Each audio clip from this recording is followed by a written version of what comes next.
Hello and welcome everybody, I'm Barbarian and this is Dev Diary number 43, a ruler of your own. You might already have guessed it, this is the Dev Diary about the custom ruler designer that I know so many of you have asked for. Now this is also the first Dev Diary in quite some time that actually looks towards upcoming content, primarily of course because while, Crusader Kings III came out as one of the, honestly I'll just say it in my opinion, the most polished Paradox development studio game ever released.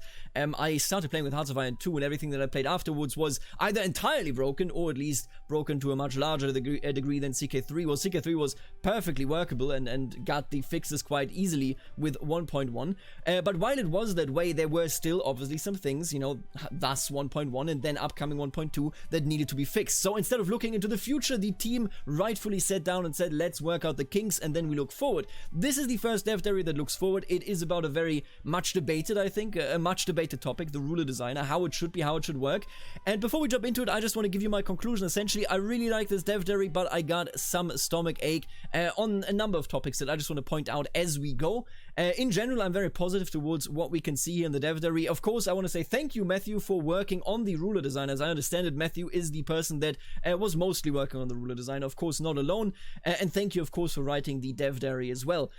I know that this was one of the most demanded, most requested features. This was a paid DLC in CK2 that limited you because it made it so that you had restrictions on how you could form your character. There were various mods that changed it, but that is also acknowledged actually in this Dev Diary here. And on top of that, it always locked you out of actually getting any achievements. Now, those things are different and that is amazing. I'm a big fan of this, but let's just jump in and let's just see what I like, what I dislike. And then again, as always, of course, it's been a while since we've done this, but please let me know in the comments what you think. I want to know the community's take on this ruler designer and on this Dev Diary. Now, let's take a look here. Again, it will be free and it will be coming with the 1.2 patch that approximately will be happening before 2021 rolls in, so either November or December.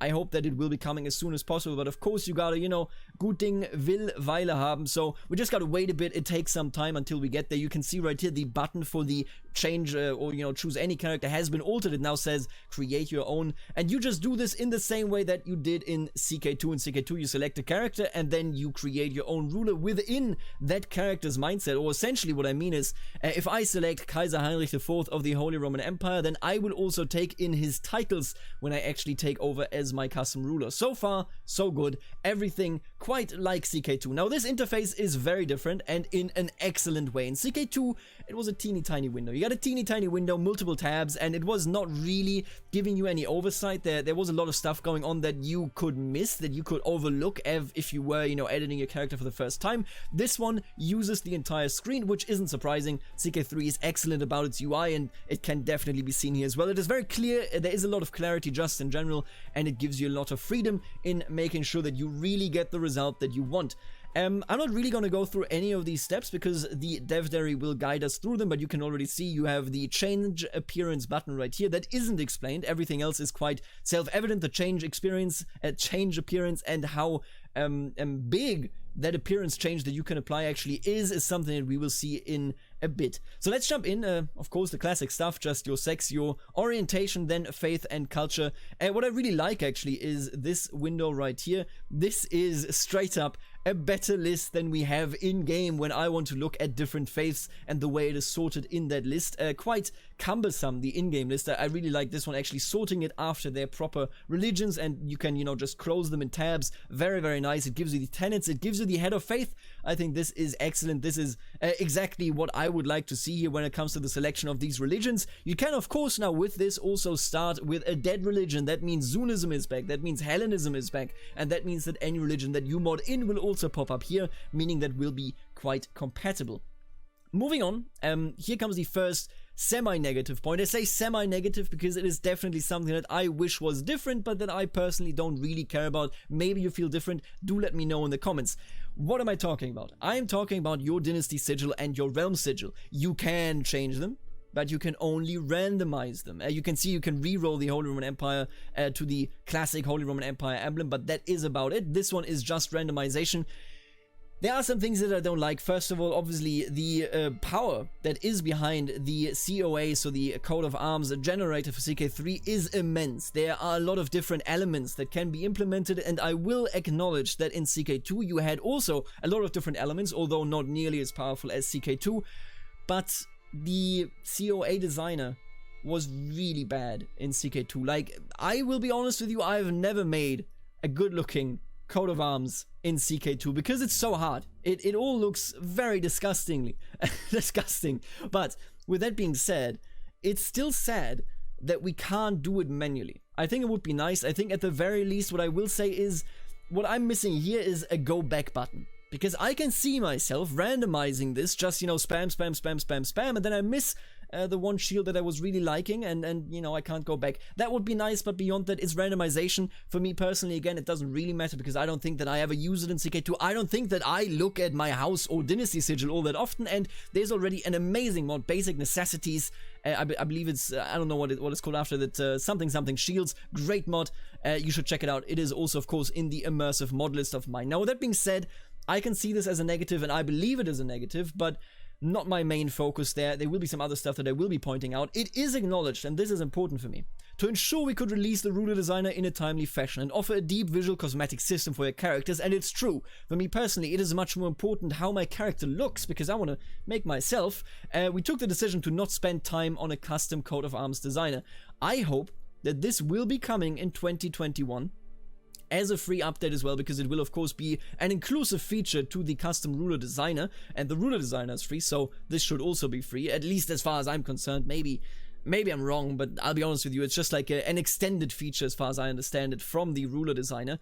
I understand, and this is completely valid, that if you say we want to have this out before 2021, we need to iron out some more bugs, we need to iron out some more kinks, and then we also want to work forward. We want to look forward and work ahead towards new content, towards more roleplay, towards more mechanics, towards different, regions maybe being fleshed out. You have to prioritize. I understand that, and I agree with that. So while it's regrettable, it is good to see that Matthew and that the team is aware of this being a shortcoming. And again, in my opinion, it's not the shortcoming that I'm really sad about. I honestly, I don't think I will ever use this button. I sincerely do not see myself ever clicking this button. And with this one, there is some other coat of arms generation that is integrated via that Basic Necessities mod that I will be using anyway, so it's not that dramatic for me. I understand, of course, that mod disables Iron Man, so it's not eligible for every playthrough that I might be doing, but I don't look at my Dynasty Shield all that often. Now, with that out of the way, it's not good, it's not great, I completely agree, but it do be what it is, isn't it? It is what it is, and I'll just take it. I'm excited for the future when we actually get a proper, editor. With the way it works, with the layers that you apply in CK3, it is much, much more complex, and I agree that it probably is problematic to get it actually into a working format. If you actually made it manually accessible, but I would really like if it were manually accessible. But with that out of the way, again, I can see that this is something that people can get hung up on, and I'm not saying you shouldn't be getting hung up on. If you dislike this, if you really care for your Dynasty Sigil or not, I completely see where you're coming from. It is what it is. They are aware, and I think that is the biggest notion that you can have. The communication, and I know Matthew at least a little bit, and I know many of you will know Matthew because he's very active on the forums, on Reddit, and on the Discord. Then you will know that they are very close to the pulse of the community, and they know that this is something that they probably, will get requests for from the community. So that is, for me, really the thing that I care about. It's not in that saddening, but there were time constraints, and of course, if they say that they're aware of it, then we can say, hey, you know what, it's going to come eventually. For the CK3 ruler designer, this is a big one. We decided to move away from the restrictions imposed by the CK2 designers. We felt it highly limited your ability to make the custom character that you wanted, and wanted a free and open approach. This is huge. CK2's custom ruler designer, for some reason, I don't know exactly why, because it actually made it so that you weren't eligible for achievements anyway, but it restricted you heavily in what you could do with your character and with a ruler designer. Nobody knows why. Now, in this one, they did a bit of a soft limit approach, which I think is excellent. To that end, the points themselves, so for example, if you give yourself a good trait, if you are young, you will be spending points. You can see that right here. Temperate is 40, Wrathful is 30, Cynical is 30, Wise Man is 20.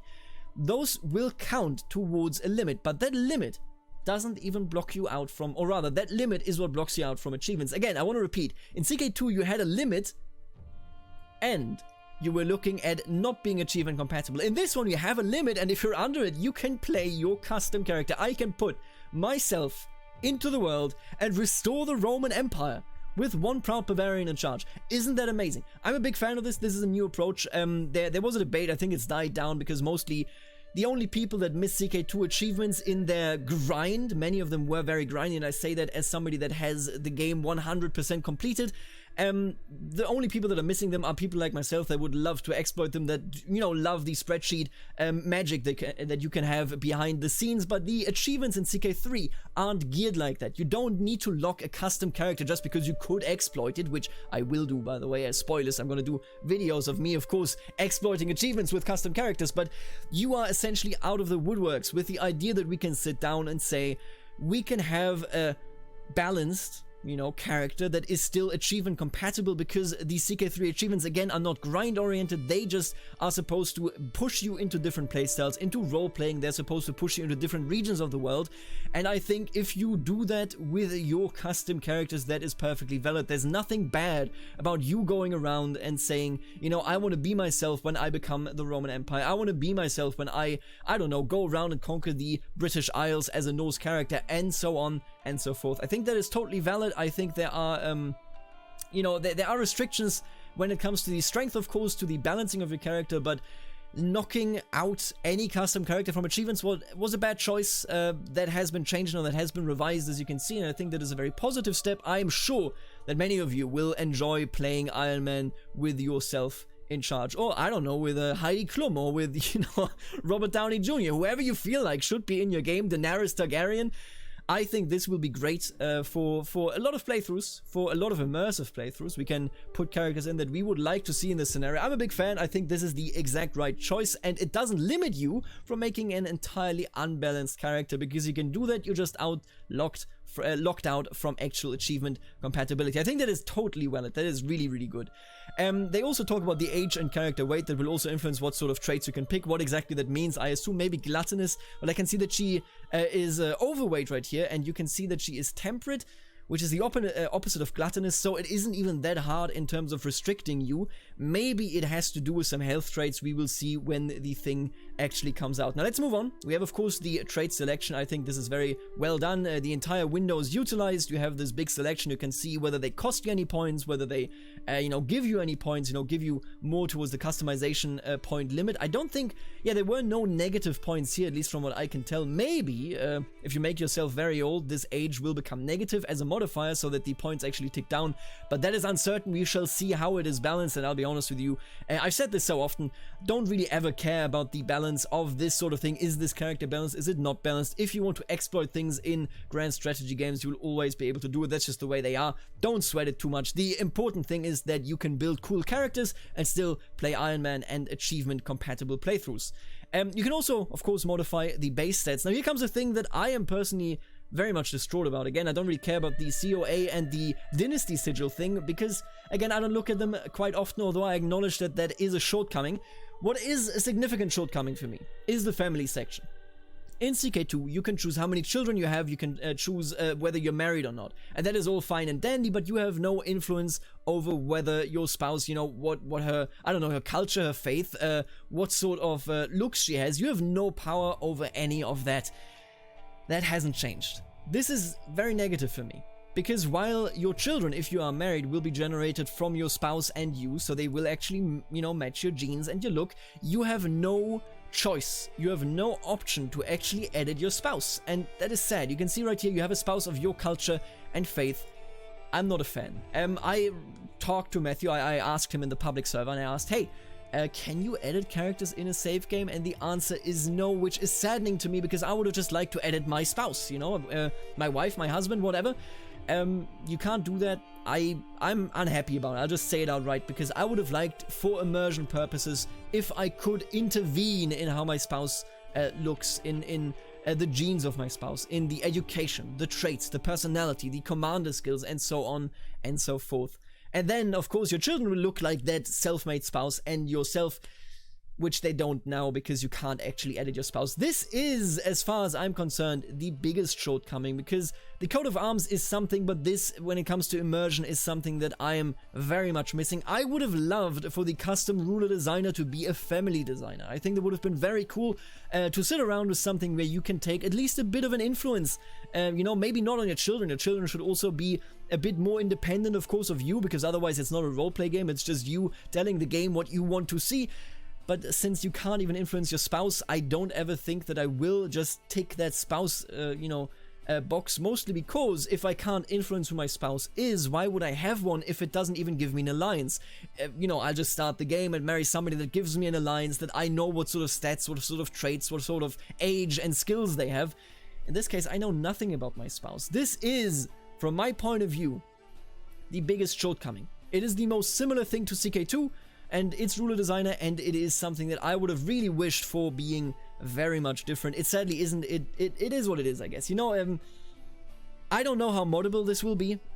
We already have, with the really amazing full screen barbershop, we already have a mod that makes it so that you can modify the looks of your spouse, of your children, at least, with clothing and hairstyle, that is. But I just really wish that I could modify my spouse in this ruler designer as well for more immersion purposes. Now, it's not possible. It is what it is. I don't want to harp on too long for that. Maybe, the coat of arms matter to you and your spouse doesn't matter to you at all. I can see that. But for me, again, the spouse is very much more important. Now, here we come to absolutely the most beautiful section. Look at this. This is essentially the appearance changer. And you can see they start with the ethnicity and then come these huge screens. You have the anatomy right here that you can edit, that you can change in so many ways. Skin complexion, skin color, height, bust size, body fat. It moves on, of course. It gives you different perspectives as well, which is excellent, so that you don't constantly have to turn the character. You see the profile, you see the front view, and you can see right here, oh, just look at this. You get different choices. If you select the chin detail, you get cleft and you get dimple, and then you can check that. You can switch between the two, which are like essentially presets, but you can also just work with these sliders. Now, all of these sliders are proper genes, meaning if you select them, they will be inherited by your children. So you can actually make a dynasty that has your likeness. You can make a dynasty that, actually goes with you and what you want to see in your dynasty. I want to stress that this is all essentially also inside of the portrait view that Crusader Kings III has, but this looks so much better. This is so much easier to use. It is a really nice menu right there. You can also see that right here with the noses. Let me just put the noses on display. Right here we have a hawk nose, it seems, and then right here we have a straight nose. And I believe, oh no, okay, the nose ridge definition has not changed, but you can see the huge impact right here with the nose, hawk, and straight. Would you look at that? There is so much freedom here when it comes to the visuals, and I think this is the most important part of this entire ruler designer, because I care for playing a character that I visually can, either say this is me or this is a person that I really intended it to be. This is Sims levels of modification, and I like it. Again, I'd like it better if I could also modify my wife like that, or, well, my husband, whatever character I am playing. But it is what it is, and this is a huge piece of freedom. You can also choose what sort of hairstyle you have, what the DNA looks like, and most importantly, you can copy and paste DNA. Meaning, if somebody makes a Daenerys Targaryen, you just go in here, you don't modify anything, you just paste the DNA. I think that is great. That makes it very convenient, and we are surely going to have some artists that will create gremlins, that will create elves. I mean, we already have elves. There is a mod currently on the workshop that allows this window snip, that allows this. And then, of course, we have mods coming out like Elder Kings. Oh, I can't wait. I want to make myself in the world of Elder Scrolls. I can't, you know how it is. I love the universe. There's so many other universes. I'm looking forward to Anbenar. I'm looking forward to Godherja. So many mods where I want to create my own characters. And I'm really looking forward to the simplicity of others doing the work and me just pasting it in. You know how it is. The lazy people rule the world, right? The freedom of the change appearance designer is insane, and it is very well, prepared here for the average user. Now, what they do point out as well is that essentially this is currently limited. The hair color is limited to realistic hair colors. Matthew points out himself that he can't actually get his bright orange hair that is, his native, or rather his natural hair, I should say. He can't get that here because it's too bright, but I'm sure that similar to, for example, the Stellaris color picker, you will probably have mods that will alter this. You will probably see this adjusted as they go, in Crusader Kings III themselves, so the developers. But for the moment, this is what we get. I'm quite happy with it. And then down here we have a video, let's just roll that through and let's put me away, that essentially is just Matthew sitting down and designing a bit of a character in fast forward. You can see just how smooth it is, just how quickly you can see the adjustments. It is all very, very easy to do. It is all very, very simple. When it comes to the most important part from the ruler designer as far as I'm concerned, and that is the look of your character, you have absolute and total freedom. You can design the character, so the traits and whatnot, with absolute freedom and with limited freedom in terms of these eyes, with limited freedom in terms of you know, being balanced and not being balanced, if you want to play Iron Man, if you not want to play Iron Man. The work that went into these visuals is insane, and I want to sort of you know, kind of lighten up the criticism that I did have and that I you know, pushed throughout the video when it comes to the things that sadly are amiss. The you know, family designer and whatnot would have been very nice, and I believe this is actually Matthew designing himself. Ah, there he goes. Look at that. Very, very simple to do. You can see he had a very easy time, and I think this is just really, really well designed. I think this is really nice that you just have this simplicity in how it goes. Again, I do, there I am, I do want to stress there are some things that I am missing, but when it comes to the core functions of the ruler designer, we are looking forward to a very good winter, period in which we can actually start LARPing it as ourselves. Now here's the copy and paste DNA as well, and then you can finalize the character and head in with him. Kaiser Magnus of the Holy Roman Empire, 25 years old, with the Kleve and of course the custom Holy Roman Empire randomly generated thing. You can see the wife right there, and you can see the children right here that have the genes of the father and the mother. Now you can see this is also usable in multiplayer. It will be coming before the end of the year. There's one last one, so this is just essentially, I'm going to skip over this, my apologies Matthew, very interesting of course, but I'm going to skip over this. This is just like this is just how the interface came to be, you know, how it developed, how it changed over time, how it created Assassin's Creed Unity style characters, that sort of stuff. I want to skip over that. There's one more thing that I didn't expect to be in here, and it is indeed not in here. But I do want to point out, beyond the family thing, there was one more thing that I wanted to say. In HIP, and I believe in standalone mods for CK2 as well, after you spawn in as a custom character, you can choose to be related to some sort of dynasty, as a bastard, as a son, as a brother to a different dynasty. And I always liked that, always made it easy to roleplay. I know for my favorite CK2 roleplay playthrough that I ever did when I played Armenia, it is Messalian Glory, I believe is what it is called. In that one, I became the bastard offspring of an Armenian dynasty. It was a lot of fun, was very, very good, was great. Sadly also not doable here. Again, as I pointed out, there are some things that I'm missing. I think I caught everything that I'm personally missing, but I do want to stress, you know, when I look at this, and this is just a small image, I don't know where this is, slightly lower resolution. When I look at the overall pitch that we get when it comes to the character personality and to the visual changes that we can make to our character, the core functions of the ruler designer in CK3 are much, much, much, much better than what I expected, than what was in CK2, and you know, I think that was possible in CK2. The shortcomings are what they are, but this ruler designer will change how you can play the game, how you can earn your achievements, and how I can exploit said achievements. I'm looking forward to this, I hope so. You do let me know what you think about the shortcomings, do let me know what you think about the great features, and last but not least, finally, it was a matter of tidying up some things. This was just how they essentially finish it up, fixing a few bugs and adding the last bits of polish to the UI feel. After all of that and some QA testing, QA always very important in game design, for me to fix those last bugs, so much fun with fixing multiplayer issues. Yeah, I imagine. We were all done. Alright, there you go. I'm very much looking forward to the ruler designer.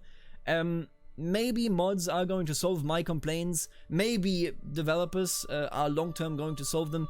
We shall see, but what we get for the moment is great for my personal immersion feeling of me ruling Bavaria as it should be. With that being said, we are at the end of this dev diary. Again, let me know in the comments what you think about it.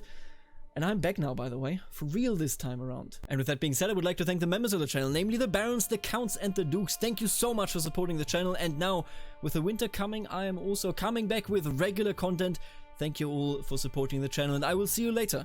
Alligator.